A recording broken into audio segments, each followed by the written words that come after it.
Hello, how are you? Welcome to all. Myself, JAYMIN PATEL from LJ Institute of Pharmacy, Ahmedabad. In our last sessions, we discussed about the introductions of the biopharmaceutics. Now, in our today's sessions, we will discuss about the factors affecting absorptions. Which factors that affect the absorptions of the drug molecules? Okay, so let's see the factors affecting absorptions. Here, factors affecting absorptions. In that, the different factors is that one is the physicochemical factors, second one is the pharmaceutical factors, and third one is the patient related factors.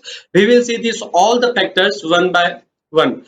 Let's start with the physicochemical factors. Now, in the physicochemical factors, first factor that is the drug solubility and dissolution rate.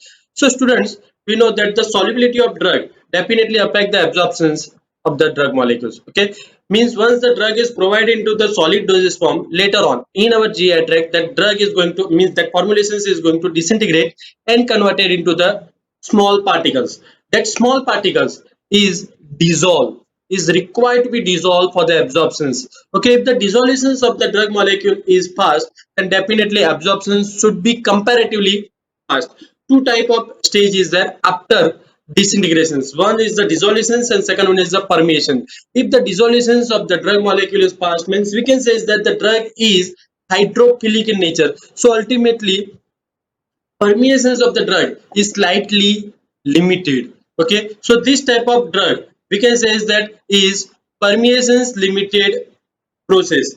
Permeations is the rate limiting step for the hydrophilic drug molecules, and if the drug dissolutions is poor, means drug is poorly soluble drug, then we can say is that dissolutions is the rate limiting step for this type of drug molecule. Okay, so two stage is there, one is the dissolutions and second one is the permeation. So here if the dissolutions can be improved, ultimately we can say is that the absorptions of the drug molecule is going to increase. So drug solubility and dissolutions play the important role. Now the question should arise in our mind, what is the difference between the solubility and dissolution?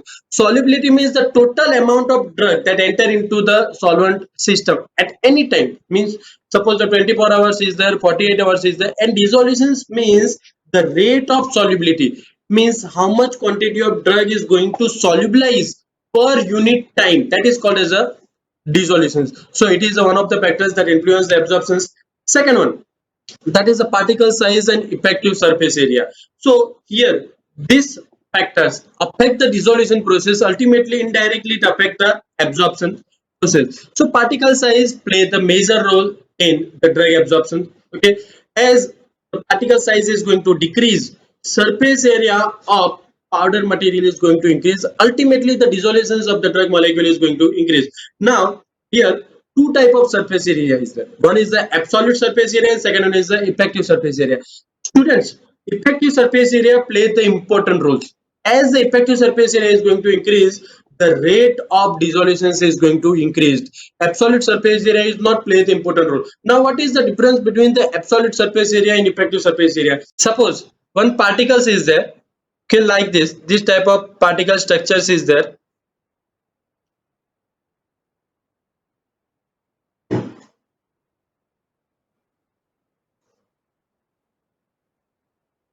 This type of particle structure is there. Now here two surface areas, the one is the absolute and second one is the effective. Absolute surface area means the total surface area of the particles, means whatever the crack is there, in that crack that surface area is included into the absolute surface area, while in case of the effective surface area, the surface area that exposed to the solvent system is included. Okay, means only the surface is covered. So if the effective surface area is increased, then the dissolutions rate of dissolution is going to increase. Now in case of the hydrophobic drug molecule, as we decrease the particle size to the maximum level, sometimes the absolute surface area is going to increase but the effective surface area is decreased. So how to increase the effective surface area of the hydrophobic drug molecule? So we can use the surfactant, that is act as a weighting agent. It will decrease the interfacial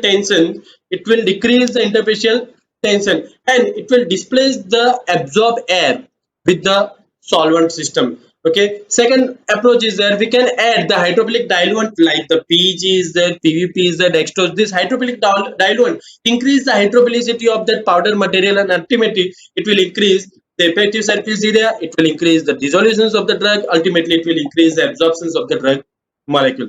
Now we will move to the next factors, that is a polymorphism. Now what is the meaning of polymorphism? Polymorphism means if the substance exists more than one crystalline form, then it is called as a polymorphism.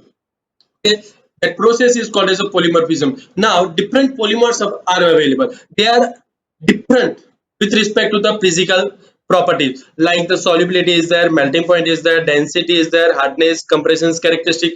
Now here first important factors, that is the solubility. So solubility is different for the different polymer. So if the solubility is different, so ultimately the dissolution process is different. Ultimately that absorption is different. So this polymer, different polymer show the different absorption characteristic. So we can use the suitable polymer for designing our dosage form if that polymer is comparatively stable. For example, riboflavin is there, that riboflavin, vitamin riboflavin is there, is available in the different polymorphic form. In that polymorphic form 3 is 20 times more water soluble compared to the form 1. In the same way, chloramphenicol palmitate is there, different drug molecule like a sulfonamides is there, barbiturate is there, that solubility is different in the different polymer form. So ultimately we can select suitable polymer for improving the absorptions of the drug molecule. Now second one is a pseudopolymer. Pseudopolymer means actually it is not a polymer, but when the solvent molecule is entrapped into the crystal structure and become a part of crystal structure, then the solubility of that crystals is going to change. Ultimately we can say is that characteristic of that polymer is going to change. So this type of solvents, this type of hydrates is called as a polymorphism, pseudopolymorphism. Our next topic, that is the salt form of the drug molecule. Okay, here two type of salt can be prepared, that is the acidic salt of the weak basic drug and basic salt of the weak acidic drug molecule. Here we will take the example of the basic salt of the weak acidic drug molecule. For example, diclofenac. Diclofenac sodiums are available in the market. So diclofenac sodium solubility is comparatively more compared to the diclofenac pure drug. Okay, how the solubility is going to increase when we prepare the basic salt of the acidic drug. So at diffusion layer, at this diffusion layer, the pH is going to increase, and when the pH is going to increase, ultimately the solubility of acidic drug at a higher pH is more. We know that acidic drug is more ionized at a higher pH. So solubility of acidic drug at the diffusion layer at the surface is going to increase. So at diffusion layer, the drug particle is in the soluble form. Later on, drug is exposed to the bulk of the solutions where the pH is slightly decreased. So two possibilities there. When the slight decrease in the pH is, the solubility of the drug is remain as such. Otherwise, the drug is going to precipitate out. Yet also the permeations of the drug is good. Why? Because the dissolutions of drug yet is more. Why? Because whatever the precipitate is formed, that precipitate is very fine, so it remain into the solutions, and this type of drug molecule can easily permeate through the membrane. So by making the salt form, we can increase the solubility of the drug molecules. Thank you. Now next factors, that is the pH partitions hypothesis. Now according to this theory, the absorptions of the drug is governed by main three factors. One is the pK of the drug molecule, second one is the lipid solubility of the unionized drug, and third one is the pH at absorption site. Drug pK and GI-pH, they combinedly affect the permeations of the drug molecules. Now, according to pH partitions hypothesis, if the drug is in the unionized form, then this unionized form can easily permeate compared to the ionized form. So here, one equation is that, I think so you all are familiar with these equations, that is the Henderson-Hasselbalch equation. This Henderson-Hasselbalch equations explain that at which pH the drug is remain in the ionized form or unionized form, and what is the proportions of that ionized form and unionized form. So it is depends on the pH of the GI tract and depends on the pK of that acidic drug or basic drug.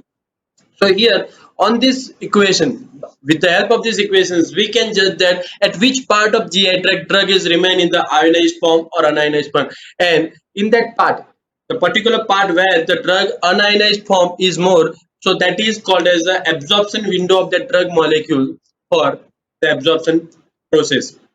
Okay. Students, now next factor, that is the lipophilicity and drug absorptions. The lipid solubility of the drug is determined from its oil water partitions coefficient. If the lipophilicity is more, suppose if the drug is unionized form, but if the lipophilic character of the drug is very less, ultimately permeations of the drug is not good. So drug should reflect, drug should provide the sufficient lipophilicity, then only drug can easily permeate through the GI membrane. Why? Because the GI membrane is lipophilic in characters. So how we can determine the lipophilicity of the drug? We can determine by measuring the distributions of the drug between octanol and aqueous phase. And if the lipophilicity of the drug is good, ultimately absorptions of the drug is good. Hello viewers, we will discuss the another factors in our next series lectures. Okay, thank you very much. You can see this all the series lecture on our YouTube channel Pharma Ignite. Please subscribe our YouTube channel Pharma Ignite. Thank you very much.